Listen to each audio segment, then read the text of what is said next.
un pasteur, un apôtre ou un évangéliste, tous ces titres ne veulent rien dire. Pourquoi être un homme de Dieu? Qui t'a nommé? Quelqu'un peut me répondre que c'est Dieu qui les a nommés. Quand et comment? Ils sont nommés par quelqu'un au nom de la Bible. Et pourquoi vous dites que c'est Dieu qui les a nommés? Cela veut dire tout simplement que c'est le Dieu de la Bible qui les a nommés. Mais en vérité, le Dieu de la Bible n'est pas pour nous les Africains. C'est ce même Dieu que vous dites que c'est lui le créateur de l'univers, qui vous a dit que c'est lui le créateur de l'univers. C'est toujours la Bible.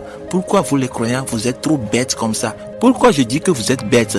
Parce que s'il y en a vraiment un Dieu comme vous le croyez, ces paroles ne peuvent jamais être écrites dans un livre. Ces paroles doivent être en nous, ces créatures, de génération en génération. Par là, chacun sera sur le droit chemin et il n'y aura pas du péché. Certains disent que ceux qui ont écrit la Bible sont des hommes de Dieu qui se sont manifestés par le Saint-Esprit. Qui vous a parlé du Saint-Esprit? C'est toujours la Bible. Vous serez toujours trompés parce que tous ceux qui ont écrit la Bible ont tout prévu pour que vous croyez en eux. C'est pour cela, à cause de ces écritures, vous êtes devenus tous des ignorants en disant que vous êtes des croyants. Moi, des fois, ça me fait honte que si tu réfléchis en parlant, quelqu'un avec son ignorance, lui, il vient, il est écrit dans la Bible que la Bible a dit ci, la Bible a dit cela. C'est que sans la Bible, lui, il n'a rien dans sa tête. C'est ça qu'on appelle l'ignorance et l'idiotie. Je suis la seule personne qui déclare qu'il n'y a jamais un Dieu unique, que l'univers est créé par plusieurs divinités. Pour cela, tous ceux qui disent qu'ils sont les serviteurs de Dieu sont tous des menteurs. S'il y a vraiment un Dieu le Tout-Puissant qui est le créateur de l'univers,